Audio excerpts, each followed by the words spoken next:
அனைவருக்கும் வணக்கம். இந்த பதிவில் நம்ம பார்க்க போகிறது என்னென்னா, தனுசு ராசி அன்பர்களுக்கு இந்த விஸ்வாவசு வருடம் எப்படி இருக்குது அப்படிங்கிறதான் நம்ம பார்க்க போகிறோம். தனுசு ராசி நேயர்கள் எதற்கு அவங்க பேர் பெற்றவங்க அப்படின்னு கேட்டிங்கன்னா, ஃபோக்கஸ்டு, ஒரு வேலையை ஃபோக்கஸ்டாக செய்வதற்கு அவர் பேர் பெற்றவர்கள். தனுசு ராசி அப்படின்னாலே அவங்க ஃபோக்கஸ்டு தான். அந்த ஃபோக்கஸிங்கில் எந்த குறையும் இருக்காது.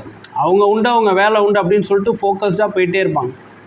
சிலருக்கு அது பார்க்கும்போது எப்படி தெரியும்னா, அவன் ரொம்ப சுயநலமாக இருக்கான் அப்படின்னு தெரியும். ஆக்சுவலாக அவங்க சுயநலம் கிடையாது. தான் உண்டு, தான் வேலை உண்டு, தான் வேலை எந்த வகையிலையும் சிதறக்கூடாது அப்படின்னு சொல்லிட்டு அவங்க ஒரு கணக்கு போட்டு அவங்க பாட்டு போயிட்டே இருப்பாங்க. நிச்சயமாக ஜெயிச்சிருவாங்க. அதில் எந்த விதமான மாற்று கருத்தும் இல்லை. அப்படிப்பட்ட இந்த தனுசு ராசிக்கு பார்த்தீங்க அப்படின்னு கேட்டிங்கன்னா, இந்த விஸ்வாவசு வருடம் எந்த மாதிரியான சிறப்புகளை கொடுக்க வருது அப்படின்னு கேட்டிங்கன்னா, இந்த விஸ்வாவசு வருடம் தனுசு ராசி நேயர்களுக்கு முழுக்க பார்த்தீங்க அப்படின்னு கேட்டிங்கன்னா வெற்றியை கொடுக்க போகுது. ரொம்ப சிறப்பான வருடமாக இந்த வருடம் அமைய போகுது. எப்படி அப்படின்னு கேட்டிங்கன்னா, பொதுவாகவே எந்த கிரகமும் இப்போ உங்களுக்கு பிரச்சனைக்குரிய அம்சத்திலே இல்லை. இப்போ பார்த்தீங்கன்னா, இப்போது எங்கே இருக்குது, இப்போ ஆல்ரெடி குரு பகவான் 6ல் போய் மறைஞ்சிருந்தார். குரு பகவான் உங்களுக்கு யார்? குரு பகவான் ராசி அதிபதி. 4ஆம் வீட்டுக்கும் அவர் தான் அதிபதி. ஸோ ராசிக்கும் அவர் தான் அதிபதி, 4ஆம் வீட்டுக்கும் அவர் தான் அதிபதி அப்படிங்கிற, அதாவது சுகஸ்தானத்துக்கும் அவர் தான், ராசிக்கும் அவர் தான் அதிபதி. அவர் போய் 6ல் மறைஞ்சிருந்தார். 6ல் மறைஞ்சிருந்தால் அந்த அளவுக்கு சிறப்பாக இருக்காது. இப்போ குரு பெயர்ச்சி ஆக போகுது. இந்த குரு பெயர்ச்சி அப்புறம் என்ன வர்றாருன்னா 7க்கு வரார். 7க்கு வந்தோன்னா பார்த்தீங்கன்னா உங்களே பார்ப்பார். எந்தெந்த இடத்த பார்ப்பார்? தன்னோட 5ஆம் பார்வையாக உங்களுக்கு 11ஆம் வீட்டான லாபஸ்தானத்தையும், 7ஆம் பார்வையாக ராசியையும், 9ஆம் பார்வையாக உங்களோட தைரிய வீரிய ஸ்தானம், சகோதர ஸ்தானத்துக்கான 3ஆம் வீட்டையும் பார்க்க போகிறார்.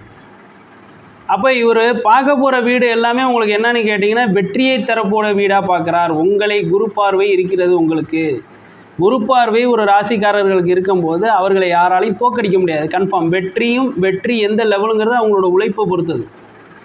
அது நம்ம தனுசு ராசி நேயர்களுக்கு சொல்லிக் கொடுக்கணும்னு அவசியம் கிடையாது. அவங்களுக்கு அது இயற்கையிலே உண்டு, பிறவிலே உண்டு. ஸோ அதனால் அவங்க கண்டிப்பாக ஜெயிச்சிருவாங்க. ஆனால் அந்த வெற்றி தடைப்பட்டு இருந்துச்சு இவ்வளோ நாள். காரணம் 6ல் குரு பகவான் இருந்ததால். இப்போ 7ல் குரு பகவான் போனால் கண்டிப்பாக வெற்றி கிடையாது. ஆனால் என்ன பண்ணுவார்னா, குரு அடுத்த பிள்ளைகளுக்கு ஊட்டி வளர்ப்பார், தாம் பிள்ளைகளை கொஞ்சம் கொட்டி தான் வளர்ப்பார். ஏன்னா இப்போ எப்பயுமே மீன ராசிக்கும் தனுசு ராசிக்கும் பார்த்திங்க அப்படின்னா, ராசிநாதன் பார்த்திங்கன்னா குரு பகவான் தான். அந்த குரு பகவான் என்ன பண்ணுவார் அப்படின்னு கேட்டிங்கன்னா, இவங்க 2 பேருக்கும் ரொம்ப வேலை டைட்டாக கொடுப்பார். ஒரு 100 ரூபா சம்பளம் ஒருத்தன் 1 மணி நேரம் வேலை பார்த்து வாங்கிட்டு போகிறான்னா, இவங்களை 2 மணி நேரம் வேலை பார்க்க வைப்பார். ஏன்னா தான் பிள்ளைங்களை அவர் ரொம்ப குவாலிட்டியாக வளர்ப்பார் அவர். ஸோ அதனால் என்ன பண்ணுவார்னா, இந்த வாட்டி உங்களுக்கு மறைஞ்சிருந்தார், கொஞ்சம் ஃப்ரீயாக விட்டுருந்தார். உங்களுக்கு மன அழுத்தம் இருந்திருக்கலாம், பிரச்சனை இருந்திருக்கலாம். 6ல் குரு இருக்கக்கூடிய எல்லா இதையும் கொடுக்கணும். அந்த குரு பயிற்சி பலன் தனியாக போட போகிறோம். அதில் டீட்டெயிலாக குருவை பற்றி பேசுவோம். இப்போ இது ஜஸ்ட் ஒரு வருஷ பலன். பொதுவாகவே எப்படி இருக்குது இந்த வருஷம், நீங்கள் எதெல்லாம் செய்யலாம் செய்யக்கூடாதுங்கிறதா இந்த இது. ஏன்னா ஒரு கிரகத்துக்கு மட்டும் நம்ம பயிற்சி பலன் பார்க்கும்பொழுது என்ன ஆயிரும்னா, அது ஒரு வருஷத்துக்கே எப்படி இருக்குன்னு சொல்ல முடியாது. அந்த கிரகம் எப்படி இருக்குது உங்களுக்குங்கிறத மட்டும் தான் சொல்ல முடியும். அதுக்காக தான் இந்த வருஷ பலன் போடுறது. இந்த வருஷத்தில் நீங்கள் என்னென்ன செய்யலாம் செய்யக்கூடாது அப்படிங்கிறது தான் இந்த வருஷ பலனோட நோக்கம். தனியாக நம்ம குரு பயிற்சி போடும்போது அதை பற்றி நான் டீட்டெயிலாக பேசுகிறேன் எல்லாத்தையும். ஸோ இப்போ குரு பயிற்சிங்கிறது உங்களுக்கு பயங்கர சாதகமாக இருக்குது. ஆலங்குடி குரு ஸ்தலத்துக்கு போய் குருவுக்கு போய் நீங்கள் ஒரு அர்ச்சனை பண்ணிக்கிங்க, சிறப்பாக இருக்கும். குருக்கு அர்ச்சனை பண்ணுறேன்னா, ஒருத்தவங்க நம்ம வீட்டுக்கு வந்தாங்க, நம்மளை பார்க்குறாங்கன்னா அவங்கள பார்த்து ஹாய் சொல்கிற மாதிரி தான் அந்த அர்ச்சனை பண்ணுறதுங்கிறது. தோஷம் இருந்து போய் பரிகாரம் பண்ணுறது வேறு, நம்ம போய் ஒரு அர்ச்சனை பண்ணிட்டு வர்றது. அர்ச்சனைங்கிறது ஒன்றுமே இல்லை. உங்கள் பேர் நட்சத்திரத்தை சொல்லி சாமிக்கு பண்ணுறம்போது, இன்னார் எனக்கு செஞ்சுட்டு போனாங்கிற மாதிரி சாமி நினச்சிக்கும். அதுக்காக உள்ளதான் அர்ச்சனை. சாமி பேருக்கே அர்ச்சனை பண்ணுங்கன்னு சொல்லக்கூடாது. எல்லா அர்ச்சனையும் சாமி பேருக்கு தான் பண்ணுவாங்க எல்லா கோயில்லையுமே. புரியுதுங்களா? அது யார் பண்ணுறாங்கிறதுக்கு தான் உங்கள் நட்சத்திரம், பேர், கோத்திரம்லாம் கேட்குறது. அதனால் இனிமேல் எங்கேயும் போய் சாமி பேருக்கு அர்ச்சனை பண்ணுங்கன்னு சொல்லாதீங்க. உங்கள் பேருக்கு ஒரு அர்ச்சனையை போய் ஆலங்குடி குருஸ்தலத்துக்கு பண்ணிங்க, சிறப்பாக இருக்கும். சரி, இந்த குருஸ்தலத்தில் எல்லா வேலையும் நாங்கள் செஞ்சிட்டோம், சிறப்பாக அமையும்னா நீங்கள் ஹார்ட் ஒர்க் பண்ணிங்கன்னா அமையும். ஏன்னா நான் ஏற்கனவே சொல்லிட்டேன், குரு பகவான் தான் ராசி பிள்ளைகளை கொஞ்சம் ஹார்ட் ஒர்க் பண்ண சொல்லுவார், புத்தியை யூஸ் பண்ணுன்னு சொல்லுவார். நீ ஒரு குருவை வச்சுக்க, நீ ஏன் உன் சுயநலத்தில் செய்யாத அப்படின்னு சொல்லுவார். எவன்லாம் ஃபோக்கஸ்டாக இருக்கானோ அவன்லாம் கண்டிப்பாக குரு வச்சுருப்பான். அர்ஜுனன் துரோணாச்சாரியாரை வச்சுக்கிட்ட மாதிரி கண்டிப்பாக எல்லா தனுசு ராசி நேயர்களும் நிச்சயமாக ஒரு குருவை வைத்து கொண்டிருப்பார். இல்லைன்னா வச்சுக்கணும். குரு ஒருத்தரை வைத்து கொண்டு செயல்படும் போது நிச்சயம் வெற்றி கிடைக்கும். உங்கள் தொழிலில் ஒரு குரு வச்சிங்க, உங்கள் வீட்டுக்கு ஒரு குரு வச்சிங்க, உங்கள் வாழ்க்கைக்கு ஒரு குருவை வச்சிங்க. இதுமாரி ஒவ்வொன்றுக்கும் ஒவ்வொரு விஷயங்களை, இப்போ ஆன்மீகம்னா ஆன்மீகத்துக்கு தனியாக ஒரு குரு வச்சிங்க. இதெல்லாம் வச்சுக்கிட்டு உங்கள் வாழ்க்கையை மேம்படுத்துவதற்கு சிறப்பாக செயல்படுங்கள். சரி, அடுத்து ராகுகேது பயிற்சி எப்படி இருக்குது? ராகுகேது பயிற்சி எப்படி இருக்குது அப்படின்னா, ஏன்னா இந்த வருஷத்தில் முதல்ல ஆகிற பயிற்சியே ராகுகேது பயிற்சி தான். இப்போ பொதுவாக எப்படி ஆகிப்போச்சுன்னு கேட்டிங்கன்னா, யூடியூப் வீடியோ எந்த பஞ்சாங்கத்தில் முதல்ல கிரக பயிற்சி ஆகுதோ அந்த பஞ்சாங்கத்தை ஃபாலோ பண்ணுறாங்க. புரியுதா? அந்த மாதிரி தான் ட்ரெண்டு ஓடிட்டுருக்கு. ஒரு பஞ்சாங்கத்தில் பார்த்தீங்கன்னா தனிப்பயிற்சி ஆகிடுச்சு, எல்லாம் தனிப்பயிற்சி ஆகிடுச்சின்னு சொல்லி அதை பண்ணிகிட்ருக்காங்க. உடனே வீடியோ போட்டாங்க, எல்லாம் பண்ணாங்க. அப்புறம் பார்த்தீங்கன்னா திடீர்னு பார்த்தீங்கன்னா ராகுகேது பயிற்சி அந்த பஞ்சாங்கத்தில் ஆகவே இல்லை இன்னும். ஆனால் அதுதான் ராகுகேது பயிற்சி ஆகிடுச்சு அப்படின்னு சொல்லிட்டு இன்னொரு பஞ்சாங்கத்தில் இப்போ ராகுகேது பயிற்சி ஆகிடுச்சு. உடனே இந்த பஞ்சாங்கத்தை ஃபாலோ பண்ணி ராகுகேது பயிற்சி பலன் போட்டுட்ருக்காங்க. ஆக எந்த பயிற்சி முதலாவதோ அதில் வீடியோ போட்டுட்ருக்காங்க. அது அந்த அளவுக்கு சிறப்பு கிடையாது. ஜோதிடர்கள் அப்படிங்கிறது பொதுவாகவே என்ன பண்ணணும் அப்படின்னு கேட்டிங்கன்னா, ஏதாவது ஒரு பஞ்சாங்கத்தை ஃபாலோ பண்ணலாம். எந்த பஞ்சாங்கத்தை வேணாலும் நீங்கள் ஃபாலோ பண்ணலாம். ஆனால் ஒரு பஞ்சாங்கத்தை ஃபாலோ பண்ணணும். இப்போ நாங்கள் வாக்கிய பஞ்சாங்கத்தை தான் ஃபாலோ பண்ணிக்கிறோம். நாங்கள் ஃபாலோ பண்ணுறது வாக்கிய பஞ்சாங்கம் தான். வாக்கிய பஞ்சாங்கம் நம்ம முன்னோர்கள் சொன்ன பஞ்சாங்கம். அது பல ஆயிரம் வருஷமாக வழக்கத்தில் இருக்கிற ஒரு பஞ்சாங்கம். பல தலைமுறையை பார்த்த ஒரு பஞ்சாங்கம். பல தலைமுறையை பார்த்து அனுபவத்தில் எழுதப்பட்ட ஒரு பஞ்சாங்கம். பல முனிவர்கள் சித்தர்கள் சேர்ந்து ஒன்றாக உருவாக்கப்பட்ட ஒரு பஞ்சாங்கம். அது டக்குன்னு ஒருத்தர் சொன்னதோ இதெல்லாம் கிடையாது. அதில் இருக்கிற சயின்ஸு புரியலை சில பேருக்கு. அது புரியாதவங்களாம் என்ன பண்ணுறாங்கன்னா அதை தப்புன்னு சொல்கிறாங்க. சயின்ஸ் அப்படிங்கிறது என்னென்னா புரிஞ்சுக்கிறதுக்கு தான் சயின்ஸுங்கிறது. புரியுதா? புரியாத எல்லாத்தையும் தப்புன்னு சொல்கிறது சயின்ஸ் கிடையாது. ஸோ அதனால் சயின்ஸை நம்ம முன்னோர்கள் ஏற்கனவே பார்த்து அதை அப்ளை பண்ணி மக்கள்கிட்ட அதோட அவுட்புட்லாம் எடுத்து பார்த்துட்டு இது கரெக்டாக இருக்குன்னா அதை நமக்கு ஒரு வழக்கமாக எழுதி வச்சுருக்காங்க புக்கில். அதை தான் பஞ்சாங்கம் நம்ம இத்தனை வருஷமாக ஃபாலோ பண்ணிகிட்ருக்கோம். ஸோ அதனால் நம்ம முன்னோர்கள் முறையை ஃபாலோ செய்வது அப்படிங்கிறது பார்த்திங்க அப்படின்னா மிக மிக சிறப்பான ஒரு செயல். அதில் மாற்று கருத்து இல்லை. அதன்படி நாங்கள் ஃபாலோ பண்ணுவது வாக்கிய பஞ்சாங்கத்தின் முறைப்படி தான் நாங்கள் எல்லாமே செஞ்சுக்கிட்டு இருக்கோம். ஸோ இப்போ அந்த வாக்கிய பஞ்சாங்கம் படி பார்த்தீங்க அப்படின்னு கேட்டிங்கன்னா, இந்த வருஷத்தில் முதல்ல பேர்றது ராகுகேது பயிற்சி தான். அதுக்கப்புறம் தான் குரு பயிற்சி. அப்புறம் வருஷ கடைசியில் பார்த்தீங்க அப்படின்னா சனி பயிற்சி நடக்குது. இப்போ இந்த குரு பயிற்சிக்கு சொல்லிட்டோம். இப்போ ராகுகேது பயிற்சி எப்படி இருக்குது அப்படின்னு கேட்டிங்கன்னா, 10ல் இருந்த கேது 9க்கு போயிட்டார். இப்போ 10ங்கிறது தொழில் ஸ்தானம். அதாவது 10ல் ஒரு பாவியாவது இருக்க வேண்டும் அப்படிம்பாங்க. அதாவது 10ல் பாவகிரகம் இருந்துச்சுன்னா என்ன பண்ணும் அப்படின்னு கேட்டிங்கன்னா, நம்ம தொழிலை கொஞ்சம் மூர்க்கமாக செய்வோம். அதனால் 10ல் கேது இருந்தது கெடுதல் கிடையாது. நிறைய பேர் தொழிலில் பாதிக்கப்பட்டிருக்கு சிலருக்கு. அது தொழிலை பொறுத்து மாறும். உங்கள் ஜாதகத்துக்கான தொழில் செஞ்சிங்கன்னா சக்ஸஸ் ஆகும். பொதுவாக இந்த 10ல் கேது இருந்து இப்போ யாராருக்கெல்லாம் சக்ஸஸ் அப்படின்னா, ஆன்மீக தொழில் செஞ்சவங்க எல்லாருக்கும் சக்ஸஸ், மெடிக்கல் ரிலேட்டட் தொழில் செஞ்சவங்க எல்லாருக்கும் சக்ஸஸ், கேதுவை குறிக்கக்கூடிய தொழில் செய்தவர்கள் அனைவரும் பெரிய சக்ஸஸ் ஆகியிருக்காங்க. அதில் எந்த விதமான மாற்று கருத்தும் இல்லை. ஆனால் வருமானம் வந்திருக்கா, அதனால் அவுட்புட் வந்திருக்கா, அதனால் சக்ஸஸ் ஆகியிருக்கா, சக்ஸஸ் அறிவிக்கப்பட்டதானே சத்தியமாக இல்லை. புரியுதா உங்களுக்கு? எல்லாமே இழுபறியில் தான் இருக்குது. ஸோ அந்த நிலை இப்போ வரும். 10லிருந்து 9க்கு போனதுனால உங்கள் தொழிலில் நீங்கள் பண்ணிகிட்ருக்கீங்க சிறப்பாக.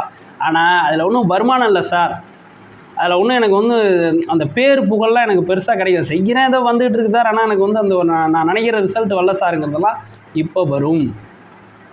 இப்போ 10லிருந்து போய்விட்டார். போனவர் எங்கே போயிருக்காருன்னா 9ஆம் வீட்டுக்கு போயிருக்கார். 9ஆம் வீடுங்கிறது பாக்கியஸ்தானம். அது உங்களுக்கே தெரியும். பாக்கியஸ்தானத்துக்கு குரு போகும்போது அந்த பூர்வ புண்ணியத்தில் அந்த உங்களோட தந்தை வழி சொத்தில் சில பிரச்சனைகள்லாம் வரும். அந்த வகையில் இருக்கக்கூடிய சொத்துக்களில், அந்த உறவுகளில், ஆக உங்கள் தந்தை வழி சொத்துக்கள் உறவுகளில் சில பிரச்சனை வரும். ஆல்மோஸ்ட்டு சொல்லிட்டேன். குரு பயிற்சியிலேயே லக்குங்கிறத நீங்கள் இந்த வருஷம் எதிர்பார்க்க முடியாது. பட் ஹார்ட் ஒர்க்குக்கு நல்ல ரிசல்ட் இருக்கும். ஸோ அதை பற்றி நீங்கள் கவலைப்பட வேண்டியதில்லை. இந்த கேதுக்கு பரிகாரம் அப்படிங்கிறது என்ன அப்படின்னு கேட்டிங்கன்னா, முழுக்க பார்த்திங்கன்னா ஒன்று தான். அது விநாயகருக்கு நீங்கள் செய்கிறது தான் கேதுக்கு பரிகாரம். திருப்பாம்புரம் இல்லை கீழப்பெரும்பள்ளம், திருநாகேஸ்வரம் போய் நீங்கள் பரிகாரம் பண்ணிக்கிறது ரொம்ப சிறப்பு. ராகு உங்களுக்கு எங்கே வந்திருக்காருன்னா 4ஆம் இடத்துலேருந்து 3ஆம் வீட்டுக்கு வந்திருக்காரு. அது ஒரு வகையில் சிறப்பு. பெண்களுக்கு 4ல் ராகு இருக்கிறது நல்லதில்லை. ஏன்னா பெண்களுக்கு 4ஆம் இடங்கிறது கற்புஸ்தானம். புரியுதா? இந்த கற்புஸ்தானத்தில் போய் ராகு பகவான் இவ்வளோ நாள் இருந்தது சிறப்பான ஒரு அம்சம் கிடையாது. நிறைய ஒரு கெட்ட பழக்கங்களை ஏற்படுத்துவார். மன சங்கடங்கள், தேவையில்லாத காதல் பிரச்சனைகள், ஒரு மாதிரி சஞ்சலமான சூழ்நிலையை பெண்களுக்கு ஏற்படுத்தியிருப்பார். ஆண்களுக்கும் அது உண்டு, பட் பெண்களுக்கு அது அதிகமாக இருக்கும். ஸோ அப்போ இந்த மாதிரி சூழ்நிலையெல்லாம் இனிமேல் உங்களுக்கு வராது. 3ல் ராகு விட்டார். அப்போ உங்களுக்கு தைரிய வீரிய ஸ்தானத்தில் ராகு வருவது சிறப்பு தான். நீங்கள் தைரியமாக எல்லாத்தையும் செயல்படுவீங்க. ஆனால் அங்கே என்ன பிரச்சனைனா, ஏற்கனவே சனி பகவான் இருக்கார். சனி ராகும் சேர்ந்துச்சு அப்படின்னு கேட்டிங்கன்னா அங்கே சண்டை சச்சரவு கொஞ்சம் இருக்கும். அதனால் கொஞ்சம் நீங்கள் அந்த பூஸ்ட்டாக செஞ்சிடணும்னு நினைப்பீங்க, அப்புறம் அப்படியே டல்லாவீங்க, அப்புறம் அப்படியே இழுத்துக்கிட்டு போவீங்க. அதெல்லாம் பண்ணக்கூடாது. தைரியமாக இறங்கி ஒரு காரியத்தை செய்யுங்கள், இறைவனை வேண்டிக் கொண்டு செய்யுங்கள், நிச்சயமாக சக்ஸஸ் ஆகும். ராகு உங்கள் தைரியத்தை அதிகப்படுத்துவார், புரியுதா? அதே நேரத்தில் தேவையில்லாத அந்த இதையும் கிளப்பி விடுவார். அதாவது என்னென்னு கேட்டிங்கன்னா, உங்களை ஏற்றி விடுவானே, ஏற்றி விடுவோன்னு சொல்லுவோம்ல, ஒரு சின்ன பிரச்சனையே அதை அப்படி பண்ணுறா இதை அப்படி பண்ணுறான்னு ஏற்றி விடுவானே, அந்த மாதிரி ஏற்றி விடக்கூடிய ஆட்களும் வரும். ராகு அந்த வேலையும் செய்வார். ஏற்றி விட்டுட்டு பிரச்சனை வந்தோன்னா ஓடி போயிடுவான். ஸோ அந்த மாதிரி ஆட்களையும் நீங்கள் இந்த காலகட்டத்தில் சந்திக்க போகிறீங்க. அதனால் அதையும் கொஞ்சம் கேர்ஃபுல்லாக பார்த்துங்க. நீங்கள் தைரியமாக செய்யுங்க, ஆனால் எவனும் சொல்கிறாங்கிறதுக்காக போய் தேவையில்லாத விஷயங்களில் ஈடுபட்டு மாட்டிக்காது, ஓகேவா? இந்த ராகுவோட இது தோஷம் என்னன்னா, ராகு கால காளிக்கு விளக்கு போடுங்க, துர்க்கைக்கு விளக்கு போடுங்க. இது உங்களுக்கு சிறப்பை கொடுக்கும். அடுத்தது ஏற்படக்கூடியது வந்து பார்த்திங்க அப்படின்னா சனிப்பெயர்ச்சி. சனிப்பெயர்ச்சியில் என்ன இருக்குது அப்படின்னு கேட்டிங்கன்னா, சனி பகவான் இந்த வருட கடைசியில், அதாவது விஸ்வாவசு வருட கடைசியில் தான், அதாவது அடுத்த வருஷம் மார்ச் மாதம் 6ஆம் தேதி தான் என்ன பண்ணுறாரு அப்படின்னு கேட்டிங்கன்னா, இந்த சனி பகவான் வந்து பார்த்திங்கன்னா உங்களுக்கு 3ஆம் இடத்துலேருந்து 4ஆம் இடத்துக்கு போகிறார். அதாவது மீன ராசிக்கு போயிடுறாரு. அது வரைக்கும் கும்பராசியிலே தான் அவர் இருக்கிறார். அதனால் 3ல் சனி இருக்கிறது நல்லது தான், ஒன்றும் பிரச்சனை கிடையாது, புரியுதா? அவங்களுக்கு ஒரு மாதிரி சேஃபர் சைடு தான். 3ல் சனி நல்ல அருமையான விஷயங்களை தான் கொடுப்பார், ஒன்றும் கெட்டதில்லை, தடையெல்லாம் வேலையே கிடையாது. நீங்கள் ஆஞ்சநேயருக்கு கோயிலுக்கு போய் விளக்கு போட்டுங்க, நேரம் கிடைக்கும் போதெல்லாம் ஆஞ்சநேயர் கோயிலுக்கு போய் விளக்கு போட்டுங்க. அது உங்களுக்கு ஒரு பாதிப்பான சூழ்நிலை இல்லை. ஆனால் ஒரு காரியம் வந்து சல்லுன்னு நடக்கணும் அப்படின்னு கேட்டிங்கன்னா, வாரம் சனிக்கிழமை ஆஞ்சநேயர் கோயிலில் போய் துளசி மாலையோ விளக்கோ போட்டிங்க அப்படின்னா அந்த காரியம் கொஞ்சம் ஸ்பீடாக நடக்கும், புரியுதா? இல்லைன்னா நடக்கும், கொஞ்சம் தாமதமாக நடக்கும், மற்றபடி நடக்காமல் இருக்காது. ஓகே. ஏன்னா சனி பகவான் கர்மாதிபதி, கொஞ்சம் ஸ்லோவாக தான் வருவார். டம்முலாம் செய்ய மாட்டார். அவர் கொஞ்சம் ஸ்லோவாக செய்யக்கூடிய தன்மை கொண்டவர். ஸோ அதை விரைவுபடுத்துவதற்காக நம்ம என்ன பண்ணுறோம் அப்படின்னு கேட்டிங்கன்னா, ஆஞ்சநேயருக்கு விளக்கு போடுறோம். இதுதான் இதோட நோக்கம். மற்றபடி சனி பகவான் இந்த வாட்டி உங்களுக்கு தொந்தரவான காலகட்டத்தில் இல்லை. இன்னும் ஒரு வருடம் இருக்குது, நாளுக்கு அவர் வருவதற்கு இன்னும் ஒரு வருடம் இருக்குது. அப்போ தான் அது அஷ்டாத்திரம சனியாக மாறும். அப்போ தான் அது தொந்தரவை தவிர்த்து இப்போ அவர் எந்த தொந்தரவு செய்யக்கூடிய சூழ்நிலையும் இல்லை. நீங்கள் பயப்பட வேண்டிய அவசியமே இல்லை. எடுத்த காரியங்கள் தடை இல்லாமல் சக்ஸஸாக முடியும். திருமணம் அப்படின்னு எடுத்துக்கிட்டிங்கன்னா, நிச்சயம் திருமணம் நல்லாயிருக்கும். அதெல்லாம் எந்த விதமான ஒரு மாற்று கருத்தும் கிடையாது. திருமணம் எல்லாமே வந்து பார்த்திங்க அப்படின்னு கேட்டிங்கன்னா, ரொம்ப சிறப்பாக இருக்கக்கூடிய காலகட்டம் தான் இந்த காலகட்டம். ஏன்னா 7ஆம் இடத்தில் யார் இருக்கிறா? குரு வர்றார். 7ல் குரு வந்து ராசியை பார்க்கும்போது நிச்சயமாக உங்களுக்கு ஒரு நல்ல வாழ்க்கை துணையை ஆணாக இருந்தாலும் பெண்ணாக இருந்தாலும் ஏற்படுத்தி கொடுப்பார். அதை பற்றி நீங்கள் கவலைப்பட வேண்டிய அவசியமே கிடையாது. குழந்தை பாக்கியம் நிச்சயம் உண்டு. அதுலேயும் எந்த விதமான குறையும் ஏற்படாது இந்த வருடம். ஏன்னா அந்த இடத்துல வந்து ஒரு பாவகிரகங்களோட பயணம் அங்கே இல்லை.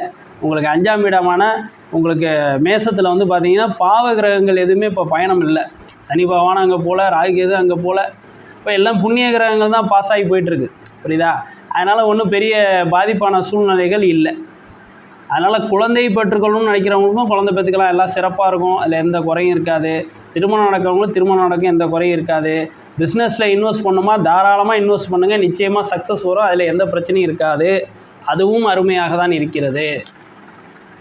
ஆக நீங்கள் ஹார்ட் ஒர்க் பண்ணிங்க அப்படின்னா உங்களோட ஃபோக்கஸ்க்கு ஏற்கனவே உங்கள்கிட்ட கவனம் இருக்குது, ப்ளஸ் அதில் வந்து ஹார்ட் ஒர்க்கு, கொஞ்சம் விட்டு கொடுத்து போகிற தன்மை, கொஞ்சம் 4 பேரை அணைச்சிக்கிற தன்மை. மைனஸ்ன்னு சொல்ல போனால் இதை சேர்த்து சொல்லலாம். தனுசு ராசிக்கு கொஞ்சம் 4 பேரை அணைச்சிக்க மாட்டாங்க, தனியாகவே போகணுன்னு நினைப்பாங்க. அதாவது 4 பேரை அணைச்சிக்கிட்டு போனால் லேட் ஆகுது, தனியாக போனால் சீக்கிரம் போயிடலாம் அப்படிங்கிறது அவங்களோட கான்செப்ட். மற்றபடி 4 பேருக்கு சேர்த்துக்க கூடாதுங்கிற எண்ணம் கிடையாது. பட் ஆனால் நீங்கள் 4 பேரை சேர்த்துக்கிட்டு போனீங்கன்னா தான் ரொம்ப தூரம் போக முடியும். நீங்கள் தனியாக போனீங்கன்னா ரொம்ப தூரம் போக முடியாது, கொஞ்சம் தூரம் வேகமாக ஓடலாம், அதுக்கப்புறம் பார்த்தீங்கன்னா ஒன்றும் இல்லாமல் போயிடும். அதனால் தனுசு ராசிக்காரர்கள் என்ன பண்ணிக்கணும் அப்படின்னு கேட்டிங்கன்னா, எப்போயுமே 4 பேரை அணைச்சிக்கணும். நீங்கள் ஒரு லீடராக இருக்க முயற்சி பண்ணணும். அதோட இப்போ இந்த கிரிக்கெட்லேயே பார்த்தீங்க அப்படின்னு கேட்டிங்கன்னா, சில பிளேயர்ஸ்லாம் நல்லா விளாடுவாங்க இண்டிவிஜுவலாக, பட் கேப்டன்ஷிப் போனாங்க அப்படின்னா ஒன்றும் பர்ஃபார்மன்ஸே இருக்காது, அவங்களோட பர்ஃபார்மன்ஸும் குறைஞ்சிரும். அதே நேரத்தில் அவங்களால சாம்பியன்ஷிப்பும் எடுக்க முடியாது. பட் இண்டிவிஜுவலாக பார்த்தீங்கன்னா அவங்க பெரிய பிளேயராக இருப்பாங்க. அதே மாதிரி தான் நீங்கள் வந்து இண்டிவிஜுவலாக பெரிய பிளேயராக இருக்கிறனால எந்த பெனிஃபிட்டும் இல்லை, ஓகேவா? You lead a team. Captainship இருந்து நீங்கள் சாம்பியன்ஷிப் வாங்கினீங்கன்னா தான் உங்களுக்கு மரியாதை கிடைக்கும், கூட்டம் இருக்கும். இந்த ஒரு மைனஸ் வந்து பார்த்திங்கன்னா, நம்ம வந்து தனுசு ராசி இப்போ வந்து நான் 99% பேர்கிட்ட நான் பார்க்குறேன். சில பேருக்கு வந்து பார்த்திங்கன்னா லக்னம் மாறுறதுனால சில விஷயங்கள்லாம் மாறும், புரியுதா? அதனால் அந்த உங்கள் சுயஜாதகத்தை நீங்கள் பரிசோதித்து பண்ணிக்கிறது நல்லது. ஆனால் இது ஒரு பேசிக்கான கேரக்டர் இருக்கும் தனுசு ராசிக்காரங்களை பொறுத்தளவுக்கு. அவன் பாட்டுக்கு அவங்க போயிட்டே இருப்பாங்க. அது என்ன பண்ணாது அப்படின்னா, ஒரு கன்சர்ன் ஸ்டேஜுக்கு மேலே ஆரம்பத்துலேருந்தே உங்கள் மேலே ஒரு மன கஷ்டம் உள்ளவங்க, வெறுப்பு உள்ளவங்க, உங்கள் வளர்ச்சியில் பொறாமல் உள்ளவங்க, கரெக்டான நேரம் வரும்போது உங்களை மாட்டி விட்ருவாங்க. ஸோ அதனால் நீங்கள் வந்து ஒரு மோனோலைஸ்டாக ஆயிடுவீங்க, அதாவது தனியாக ஆயிடுவீங்க. உங்களுக்கு யாரும் உங்களோட நல்லது கெட்ட பகிர்ந்துக்கக்கூடிய ஒரு ஆள் இல்லாமல் போயிடும் ஒரு காலகட்டத்தில். அதனால் எப்பயுமே 4 பேரை அணைச்சிக்கிட்டு கொண்டு போங்க. ஒரு பிரச்சனையில் இன்வால்வ் ஆனால் நம்மளால் ரொம்ப வேலையை கவனிக்க முடியாதுன்னு சொல்லிவிட்டு அந்த பிரச்சனையில் இன்வால்வ் ஆகாமல் இருக்காதீங்க. ஒரு பிரச்சனை மீன்ஸ் ஒரு ஏதோ ஒரு வேலை செய்யணும். இப்போ நீங்கள் வீடே கட்டணும்னா வீடை நீங்கள் கட்டுங்க. அதை யார்கிட்டே ஒருத்தட்ட கொடுத்துட்டு வந்துட்டு நமக்கு வேலை கெட்டு போகுதுன்னு சொல்லிட்டு இங்கே வந்து உட்காந்துட்டிங்கன்னா செட் ஆகாது. அப்போ அந்த மாதிரி எந்த ஒரு விஷயத்துலையும் நீங்கள் வந்து அவாய்ட் பண்ணிட்டு வராமல் கொஞ்சம் அணைச்சிக்கிட்டு போனீங்கன்னா நிச்சயமாக உங்களுக்கு எல்லாமே லைஃப் பூராமே எல்லாம் நல்லாயிருக்கும். எல்லோரும் உங்களுக்கு துணையாக இருப்பாங்க. உங்களோட புத்தி உங்களுக்கு துணையாக இருக்கும். புரியுதா? ஸோ அப்படிப்பட்ட இந்த வருஷம் வந்து பார்த்திங்கன்னா உங்களுக்கு சிறப்பாக இருக்குது. இப்போ இந்த தனுசு ராசியில் என்னென்ன நட்சத்திரம் வருதுங்கிறத நம்ம பார்க்கணும். என்னென்ன நட்சத்திரம், ஏன்னா இதில் என்ன ப்ராப்ளம், ஏன் நான் நட்சத்திரத்தை சொல்லிகிட்டு இருக்கேன் அப்படின்னா, ஒரே நட்சத்திரம் 2 ராசியில் வரும் சில நேரங்களில். அது என்ன ஆகுன்னா, நட்சத்திரம் சொல்லிவிட்டு அவங்க பாட்டுக்கு ராசியை பேசிகிட்டு இருக்கும்போது கன்ஃபியூஸ் ஆகிடுறாங்க. அதனால தான் நான் நட்சத்திரத்தை சொல்கிறேன். அந்த பாதம் மாறி வரும் சில ராசிகளில். ஓகேவா? இப்போ இந்த ராசிக்கு வந்து பார்த்தீங்க அப்படின்னு கேட்டிங்கன்னா, தனுசு ராசியை பொறுத்தளவுக்கு மூலம் 1, 2, 3, 4 4 பாதம். அடுத்து பூராடம் 1, 2, 3, 4 4 பாதம். அப்புறம் உத்திராடம் 1 பாதம். ஒரு ராசிக்கு மொத்தம் 9 பாதம் 3 நட்சத்திரம் இருக்கும். இது கம்பல்சரி இருக்கணும். மொத்தம் உங்கள் ராசியில் என்னென்ன இருக்கும் அப்படின்னு கேட்டிங்கன்னா, மூலம், பூராடம், உத்திராடம் இந்த 3 நட்சத்திரம் இருக்கும். இந்த மூலமும் பூராடமும் 4 பாதமும் இருக்கும். உத்திராடம் 1 பாதம் மட்டும்தான் இருக்கும். ஆக இந்த 3 நட்சத்திரமும் சேர்ந்தது தான் இந்த தனுசு ராசி நேயர்கள். ஓகேங்களா? இப்போ இந்த 3 நட்சத்திரத்தில், அதாவது மூலம், பூராடம், உத்திராடம், இது 3த்தில் எது ரொம்ப நல்லா இருக்கும் அப்படின்னு கேட்டிங்கன்னா, மூலம் வந்து கேதுவோட நட்சத்திரம். அது யாரோட வீட்டில் இருக்குது அப்படின்னா குருவோட வீட்டில் இருக்குது. அடுத்தது பார்த்தீங்க, குருவோட வீட்டில் வந்து கேதுவோட நட்சத்திரம் இருக்கிறது வந்து ஒன்றும் கெடுதல் கிடையாது. அது நல்லது தான் பண்ணும். ஏன்னா குருவும் வந்து ஆன்மீக நோக்கத்தில் உள்ளவர் தான். அவர் வந்து கொஞ்சம் ஸ்ட்ரிக்டாக போகக்கூடியவர் தான். கேதுக்கு அது ஒத்து போகும், ஒன்றும் பிரச்சனை இல்லை. இப்போ அடுத்து பூராடம் பார்த்தீங்க யாரோட நட்சத்திரம் அப்படின்னு கேட்டிங்கன்னா, சுக்கிரனோட நட்சத்திரம். சுக்கிரனோட நட்சத்திரம் குருவோட வீட்டில் இருக்கும்போது அது அந்தளவுக்கு சிறப்பாக இருக்காது. புரியுதா? அடுத்தது உத்திராட நட்சத்திரம். உத்திராட நட்சத்திரம் வந்து பார்த்தீங்க அப்படின்னு கேட்டிங்கன்னா, சூரியனோட நட்சத்திரம். அது குருவோட வீட்டில் இருக்கும்போது நல்லாயிருக்கும். ஆக உள்ளத்திலே எது ரொம்ப சிறப்பாக இருக்குன்னா, உத்திராடம் நல்லாயிருக்கும். அடுத்தது வந்து பார்த்திங்கன்னா மூலம் நல்லாயிருக்கும். அதுக்கப்புறம் தான் பூராடம் நல்லாயிருக்கும். இந்த வகையில் தான் இருக்கும். ஏன்னா பூராடங்கிறது யாரோட நட்சத்திரம்? சுக்கிரனோட நட்சத்திரம். அது யாரோட வீட்டில் இருக்குன்னா, அவரோட எதிர்மறையான கருத்து உள்ள குருவோட வீட்டில் இருக்கும்போது அது அந்த அளவுக்கு சிறப்பாக இருக்க முடியாது. அப்போ பூராடம் கொஞ்சம் போராடும். எதில்?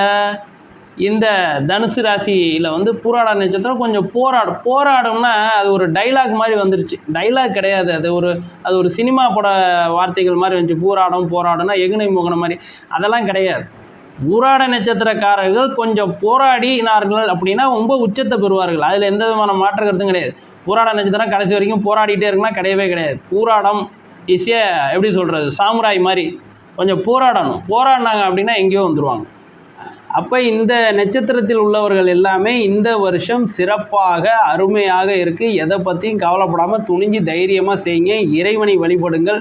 இறை துணையோடும், உங்கள் புத்தியோட துணையோடும், உங்களோட சுற்றாத்தாரோட துணையோடும், உங்கள் முன்னோர்கள் வழிபாடு மூலியமாக நீங்கள் எல்லாத்தையும் இறங்கி செய்யும் போது நிச்சயமாக இந்த வருஷம் சக்ஸஸாக தான் அமையும். மேலும் உங்கள் எந்த விஷயமும் காரிய தடை இல்லாமல் நடக்கிறதுக்கு நான் எல்லாம் வல்ல கற்பக விநாயகரை வேண்டி கேட்டுக்கொள்கிறேன். நன்றி.